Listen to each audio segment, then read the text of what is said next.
Quase me apetece dizer que não há uma língua portuguesa, há línguas em português.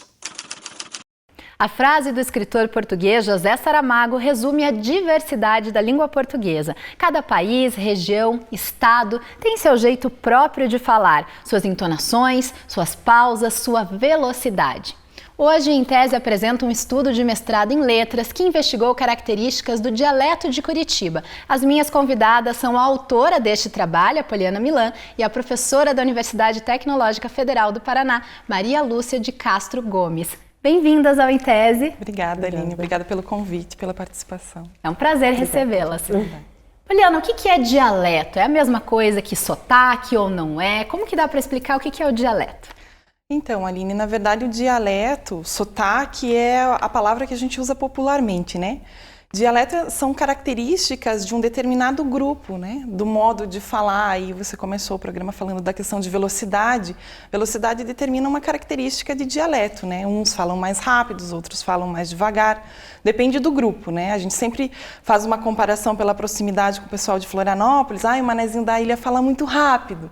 Essa é uma característica do dialeto do pessoal lá da região de Florianópolis, que é diferente do de Curitiba. E também o dialeto não é só uma questão de geográfica, é dentro de Curitiba, não é uma questão de fronteira, né? O dialeto ultrapassa fronteiras, né? Pode ser o estado inteiro, pode ser uma comunidade bem pequena que tem esse modo característico de falar e que pode ser influenciado também por diversas outras questões, idade, gênero, né? Se é homem, se é mulher. Também a questão da imigração, se foi uma imigração italiana, alemã, fica essa característica peculiar de falar e normalmente os grupos se identificam por esse dialeto, que no meu trabalho eu chamo de variedade, né, que é um termo mais científico que a gente usa, mas que significa dialeto, que significa sotaque, né? São todas as mesmas palavras, só que usadas, são palavras iguais usadas de maneiras diferentes, né? Mas o mesmo significado.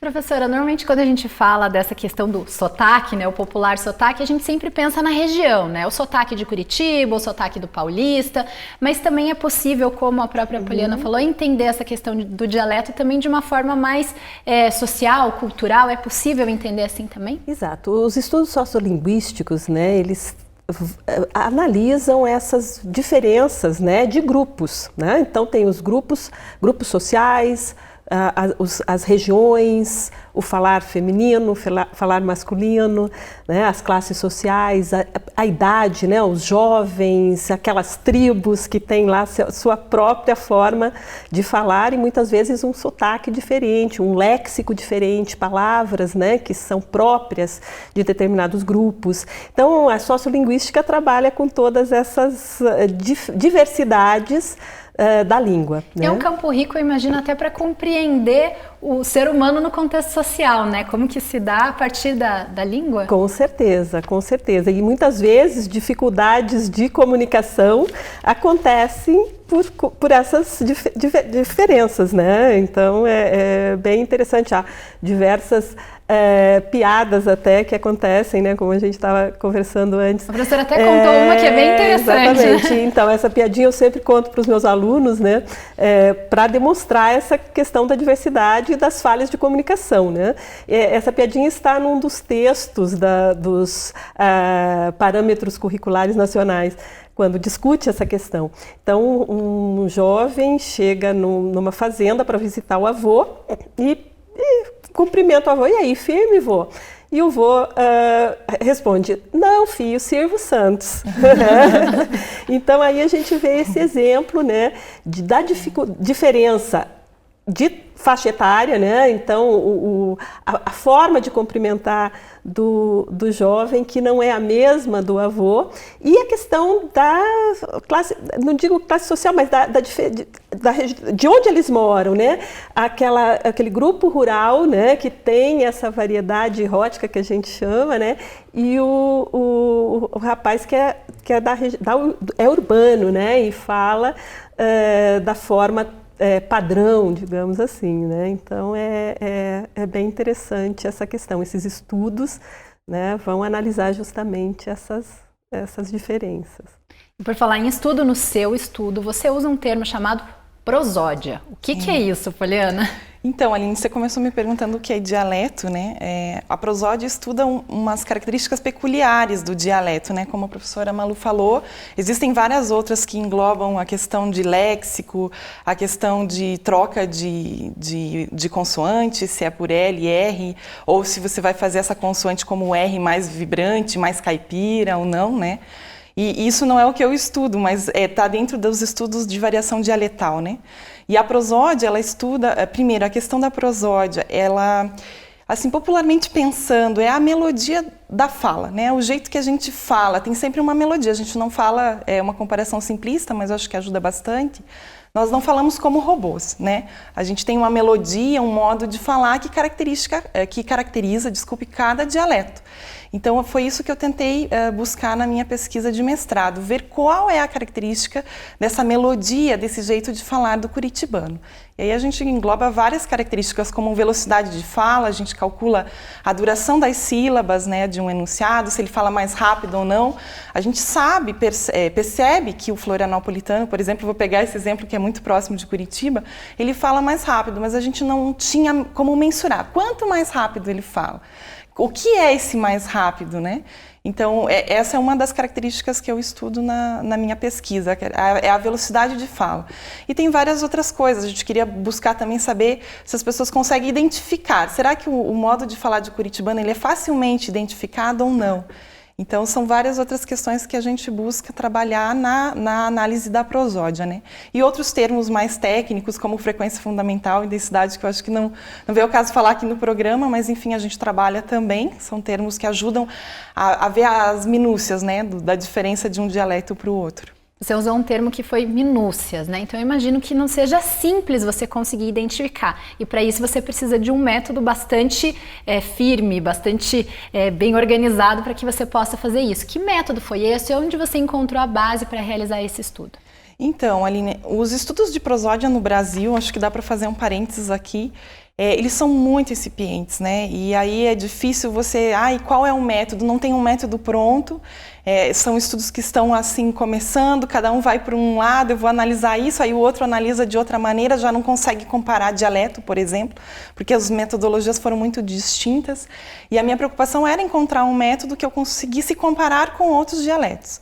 E aí, num curso que eu fiz com um professor da Simon Fraser University, e na UFSC, ele está como professor convidado lá, que é o Juan Manuel Sousa, ele me mostrou, e ele faz parte desse grupo também, um projeto que me permitia pesquisar e comparar dialetos não só do Brasil, como dialetos de outros países. E eu acabei me fixando nesse, que foi uma oportunidade de realmente usar uma metodologia igual para comparar, que é o Ampere-Por, que significa Atlas Multimídia Prosódico do Espaço Românico do Português. Né? Ele usa a mesma metodologia, ou seja, a gente pega pessoas daquela região, grava várias frases com elas, falando as mesmas frases, e aí eu consigo comparar essa frase que o fulano falou aqui em Curitiba com a frase falada em Florianópolis, com a frase falada lá em Lisboa, porque o projeto tem campus lá também, então a gente consegue fazer essa interligação de dialetos e comparações, né? E aí comparar a velocidade, comparar se um fala mais com uma intensidade maior, né? Um volume maior, uma força maior na hora de falar ou não. Então esse projeto ele começou, é interessante que ele começou em Grenoble, na França, depois ele foi para Turim, aí ele foi para Portugal pela Universidade de Aveiro. E lá ele teve uma tradução, então as frases são as mesmas, mas é claro, vai mudando de idioma, as traduções vão acontecendo. E quando ele chegou em Portugal, houve uma filiação no Brasil com professores da Unicamp e da Universidade Federal do Rio de Janeiro que ajudaram a traduzir esse corpus do português europeu para o português brasileiro. E aí, assim, mais ou menos desde 2000 para cá, a gente tem estudos no Brasil filiados, né, ao projeto Ampere, para estudar como que são esses dialetos e a gente consegue comparar, né? Recentemente a gente teve um congresso na Universidade de Aveiro, em Lisboa, a gente apresentou o nosso trabalho lá e a gente consegue fazer comparações com eles, né? Porque a gente utiliza o mesmo método. Todo esse banco de dados é disponível no site do Ampere-Por, é só colocar lá no Google Ampere-Por. Você consegue ver características dialetais de vários lugares do Brasil, e não só do Brasil, mas também de outros lugares do mundo, né?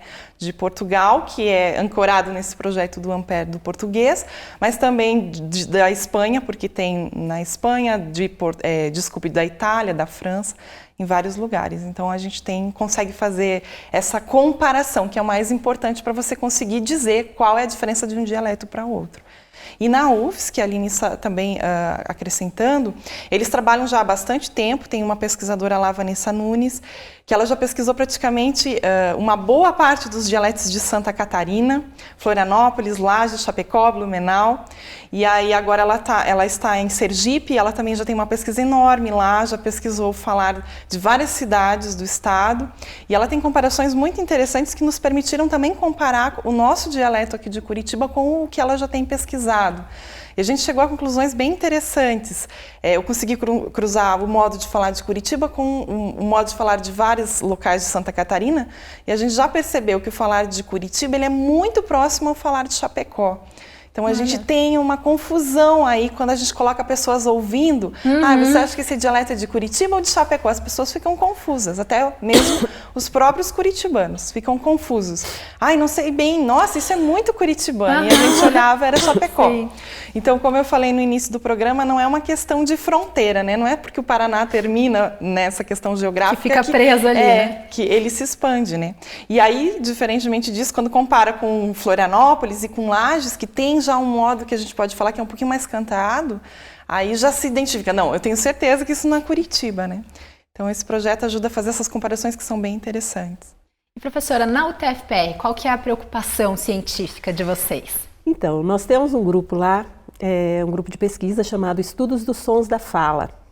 E nós trabalhamos em algumas linhas diferentes de pesquisa, mas o nosso foco maior tem sido a pronúncia em língua estrangeira, né? Mais especificamente a língua inglesa e a língua portuguesa para estrangeiros.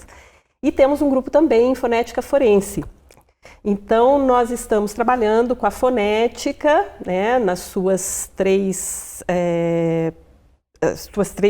perspectivas, né, a articulatória, a perceptiva e a acústica, principalmente a acústica, buscando características de falante, né, características tanto para o foco forense, né, de identificação de falante, verificação de locutor, como também fazendo comparações entre o falar do brasileiro, o jeitinho brasileiro de falar inglês e a pronúncia da língua portuguesa para o foco de ensino de estrangeiros, né? Então, nós temos um grupo grande nessa área de fonética e fonologia lá, de professores, né? Nós temos vários professores trabalhando na perspectiva da pronúncia, né?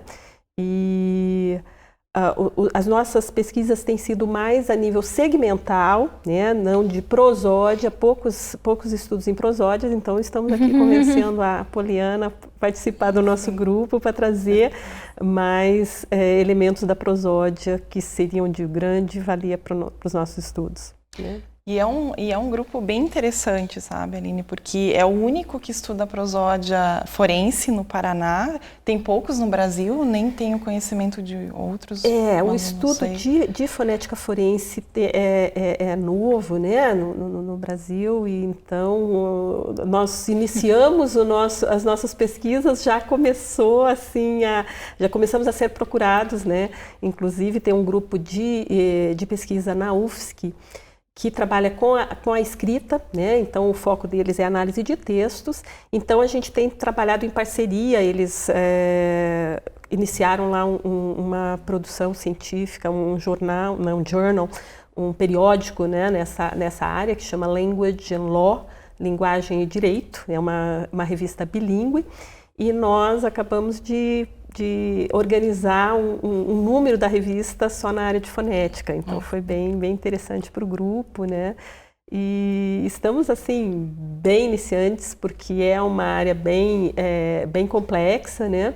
Mas já temos várias produções e muito interesse, né, dos alunos na área, né?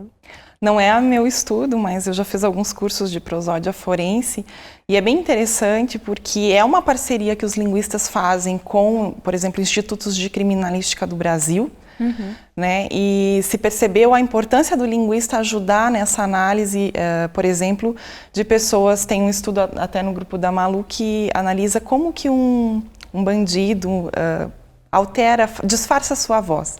Quais são as características que faz com que ele disfarce? Ele em algum momento ele vai deixar pistas de que ele está disfarçando a voz, né? Ou ainda, a fonética forense ela pode ajudar a identificar mentiras. Tem um estudo no Canadá que faz pesquisas muito interessantes.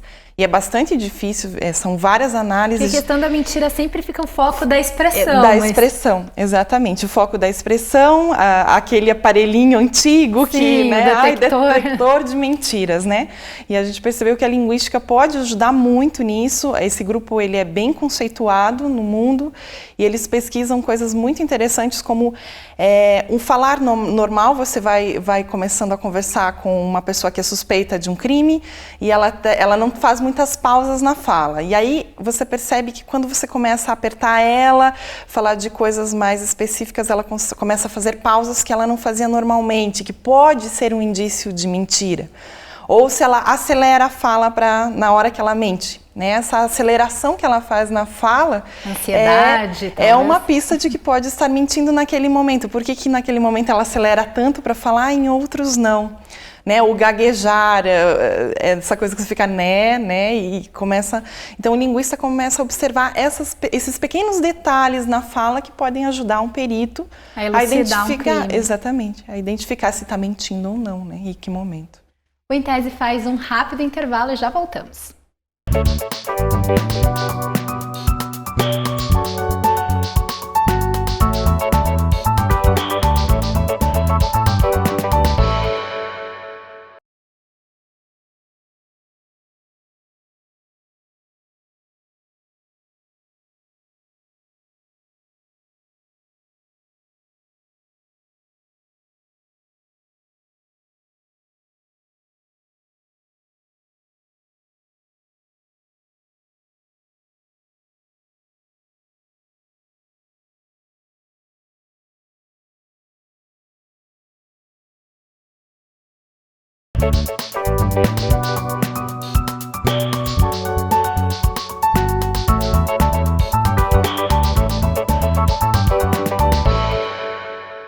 O Em Tese fala hoje sobre os dialetos do português. As minhas convidadas são a mestre em letras pela Universidade Federal do Paraná, Poliana Milan, e a professora da Universidade Tecnológica Federal do Paraná, Maria Lúcia de Castro Gomes. Agora, Poliana, eu quero saber como você fez o seu trabalho, né? Você contou lá no primeiro bloco que o método diz que vocês precisam de 2 pessoas, um homem e uma mulher, para gravar algumas frases, né? Que frases são essas? Que pessoas foram essas que você procurou? Como que funcionou o dia a dia do teu trabalho? Então, ali, no mínimo, um homem e uma mulher. É o que o projeto, o Amperpor, que é o Atlas Multimídia Prosódico do Espaço Românico do Português, ele exige, né? No mínimo, um de cada. É claro que muitos pesquisadores vão dizer, nossa, um de cada é muito pouco, realmente é pouco.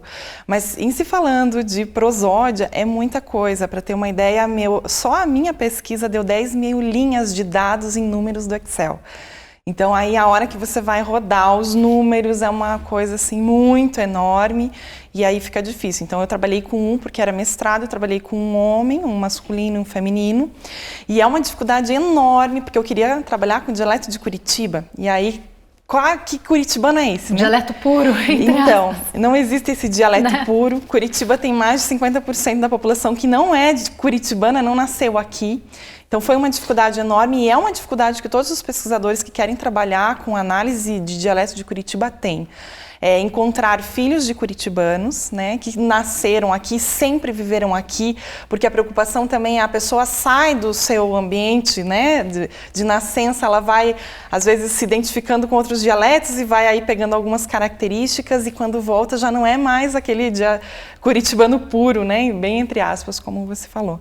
Então eu procurei pegar uma menina e um rapaz, uma faixa etária de 20 a 25 anos, que são bastante jovens. Eu queria pegar esse dialeto de Curitiba mais dessa nova geração, digamos assim, né?